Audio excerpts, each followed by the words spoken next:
Assalamualaikum warahmatullahi wabarakatuh. Jumpa kembali di channel Ada Sawit. Baik teman-teman semua ya, kali ini kita akan melakukan sedikit pembahasan ya. Ini pastinya akan cocok untuk petani pemula ya, yang sifatnya belum mengerti apa itu pupuk tunggal, kemudian apa itu pupuk majemuk. Baik teman-teman ya, kita akan lakukan pembahasan sedikit. Nah, teman-teman pastinya akan lebih tahu ya, apa itu namanya pupuk tunggal. Pupuk tunggal berarti itu pupuk yang hanya mempunyai satu jenis unsur hara ya. Kalau pupuk majemuk itu mempunyai lebih dari satu unsur haranya. Nah, apa saja ya yang merupakan kriteria dari pupuk tunggal. Nah, pupuk tunggal teman-teman ya, itu mempunyai satu unsur hara dan jenisnya adalah misal nitrogen, yaitu N. Apa barangnya? Nah, itu adalah urea. Kemudian lagi adalah dolomit Mg. Apa itu? Pengukur penetralisir pH tanah ya, dia mempunyai satu unsur saja. Kemudian K, apa itu? KCl. Dia difokuskan hanya untuk memperberat pondasi buah. Jadi buah bisa lebih hemat, lebih berat. Nah, ada lagi yaitu adalah P, misal fosfor. Ya, dia hanya dikhususkan untuk pemupukan akar dan batang ya. Jadi setiap item ya semuanya mempunyai satu kandungan unsur hara ya, teman-teman ya. Nah, apa kelebihan dari pupuk majemuk pupuk tunggal? Nah, pupuk tunggal itu dari segi harga itu relatif lebih murah ya teman-teman ya, karena dia mempunyai satu kandungan unsur hara saja. Kemudian yang kedua adalah dalam proses pemupukan, teman-teman bisa mengatur sendiri berapa dosis yang ingin digunakan atau dipakai. Nah, misal kelapa sawitnya masih usia seperti ini ya, misal usianya baru menginjak sekitar 4 atau 5 tahun. Teman-teman ingin melakukan dosis mau agak boros, ya, silakan dikasih 2 kilo ya kan, karena kita sendiri yang mengatur ya, karena dia per karungnya itu biasanya di angka 50-an kilo ya, tinggal kita berapa ingin memupukkannya dalam satu pohon. Nah, kemudian apa keuntungannya di tanaman kalau kita menggunakan pupuk majemuk atau pupuk tunggal? Ya, keuntungannya itu teman-teman bisa lebih hemat ya, lebih hemat dalam melakukan pola pemupukan. Nah, yang pertama apa? Yang pertama, jika teman-teman hanya ingin fokus, uang saya hanya cukup untuk beli penyubur tanah, ya kita belikan dolomit. Nah, kemudian teman-teman hanya ingin melakukan untuk pemupukan daunnya saja, biar supaya subur, kelihatan biru atau kelihatan hijau ya. Bisa teman-teman beli yaitu urea. Atau hanya ingin fokus, saya hanya ingin untuk mengeluarkan buahnya saja, bisa beli booster ya teman-teman ya, pemancing buah. Atau hanya ingin supaya buahnya lebih berat, nah, teman-teman bisa beli KCl. Nah, jadi setiap dalam satu kemasan dia hanya mempunyai satu jenis unsur hara. Jadi bedanya seperti itu ya teman-teman. Cuma kekurangannya kita tidak bisa memupukkan, misal tanaman teman-teman itu membutuhkan dari segi tanahnya pH-nya juga kurang bagus, kemudian dari segi kesuburannya kurang bagus juga, kemudian dari daunnya buahnya kurang. Nah, teman-teman tidak bisa sekaligus melengkapi, harus satu persatu, dan aplikasinya biasanya itu per setiap bulan ya teman-teman ya. Jadi bulan ini misal hanya di urea ya, bulan selanjutnya hanya bisa fokus di KCl, tapi tergantung dari dananya teman-teman, nominal rupiah yang teman-teman punya. Jadi seperti itu. Nah, kemudian kita lanjut ke pupuk majemuk. Apa sih pupuk majemuk itu? Pupuk majemuk itu dia unsur haranya lebih dari satu. Apa barangnya? Nah, barangnya itu biasanya NPK, 16 apa biasa dikenal dengan mutiara. Kemudian ada juga NPK 15 15 15. Ada juga NPK 15 627. Ya. Banyak sekali ya teman-teman ya. Kalau kita ingin lebih detail tentang pupuk tunggal dan pupuk majemuk itu banyak sekali ya. Tergantung kita ingin menggunakan apa. Nah, kita fokus yang untuk pupuk majemuk. Pupuk majemuk untuk cara pakainya dia lebih mudah ya teman-teman ya, karena setiap dalam satu kemasan itu sudah mempunyai berbagai unsur. Misal dari segi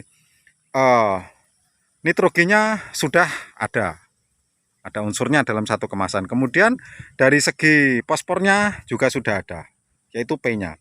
Kemudian dari segi untuk buahnya, pemberut buahnya ada kaliumnya atau KCl-nya. Jadi sudah lengkap. Tinggal teman-teman ingin mengaplikasinya seperti apa. Misal tanaman kelapa sawit teman-teman baru berusia sekitar 4 sampai 5 tahun.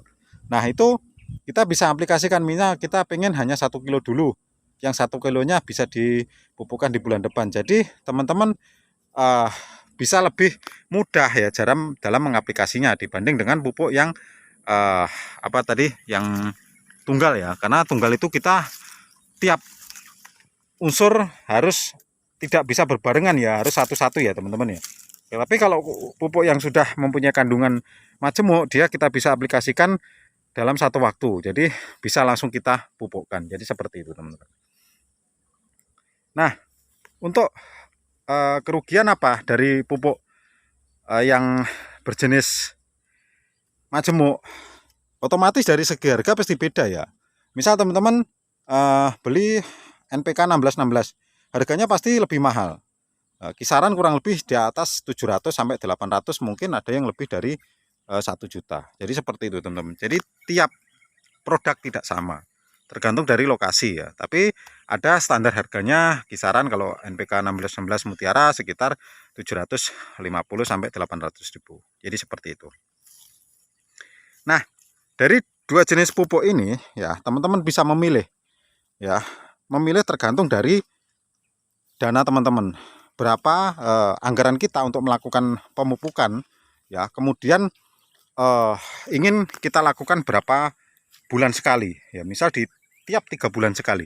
Otomatis kalau kita menggunakan yang berjenis tunggal ya, kita dalam 3 bulan ini mupuk terus ya. Jadi tiap bulan kita harus mupuk terus untuk memenuhi kebutuhan yang NPK-nya itu ya teman-teman ya, kalau kita ngejar NPK-nya. Tapi kalau kita menggunakan yang bervarietas atau berjenis pupuk majemuk, otomatis kita per 3 bulan bisa melakukan pemupukan. NPK sudah terpenuhi. Jadi tiap 3 bulan hanya 1 karung saja bisa kita aplikasikan, atau 1 jenis, yaitu pupuk majemuk. Jadi perbedaan seperti itu. Nah, dari kedua pupuk ini teman-teman bisa membedakan ya. Sebetulnya sama saja, tergantung dari kita ya teman-teman ya, mau repot atau mau tidak. Ya, karena yang jenis pupuk tunggal itu lebih fleksibel ya teman-teman ya. Aturan pakainya pun tergantung dari kita atau si pemilik kebun. Bagaimana cara mengaplikasinya ya, bagaimana caranya kita menghemat pupuk. Tapi namanya pupuk untuk kelapa sawit itu tidak bisa dihemat ya teman-teman ya. Maksudnya dalam artian tidak bisa dihemat itu ya, kelapa sawit harus dipupuk, tidak bisa kita biarkan ya. Tetap kita harus mengeluarkan kos atau biaya untuk melakukan pemupukan. Makanya di sini saya beri gambaran apa itu pupuk tunggal, kemudian apa itu pupuk majemuk. Nah, dari dua jenis pupuk ini ya teman-teman bisa memilih ini fungsinya untuk apa. Teman-teman ingin untuk hanya ingin menghijaukan daunnya saja supaya proses fotosintesisnya lebih bagus, teman-teman memilih yang nitrogen yaitu urea. Kemudian teman-teman hanya ingin mendapatkan dari buahnya saja supaya lebih berat ya, saat mau panen kita gas dengan KCl atau K ya. Jadi seperti itu teman-teman, lebih mudah yang majemuk ya. Jadi dosisnya pun juga lebih jelas ya. Misal dalam sekali mupuk usia 5 tahun misal di 1,5 kilo ya, hanya cukup 1,5 kilo, kita tidak perlu tambahi dengan pupuk ini pupuk itu ya teman-teman ya.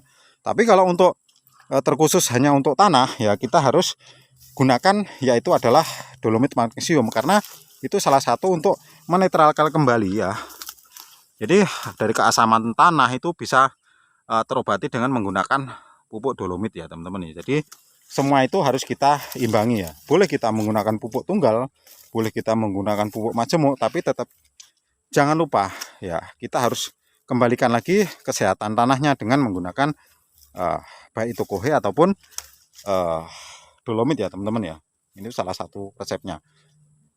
Kalau kita tidak melakukan itu, apa yang terjadi? Tanaman kita ini kurang maksimal dalam penyerapan pupuknya. Iya, banyak sekali teman-teman itu yang mungkin yang belum paham ya, termasuk saya yang memberikan informasi itu kadang kita lalai ya, bukannya tidak mau, kadang kita lalai. Wah, full kita dengan NPK 1616 atau full kita hanya dengan mahkota MOP ya, tapi kita lupa bahwa kesehatan tanah itu harus perlu dijaga dengan baik supaya kita bisa memaksimalkan atau mengoptimalkan produksi buah dan kesuburan dari tanaman kelapa sawit kita. Baik teman-teman ya, semoga video singkat ini bisa bermanfaat untuk teman-teman semua, khususnya saya pribadi. Dan tentunya untuk teman-teman semua ya, karena saya ingin memberikan informasi sebaik-baiknya ya, bisa terjangkau harganya untuk teman-teman semua ya. Banyak sekali prosedur atau cara pemupukan, banyak sekali pupuk berbagai jenis macamnya ya. Kita harus pintar-pintar, harus lebih jeli apa yang ingin kita beli, kemudian untuk apa fungsinya. Terima kasih sudah menyimak. Jika ada salah kata saya mohon maaf. Saya akhiri. Assalamualaikum warahmatullahi wabarakatuh.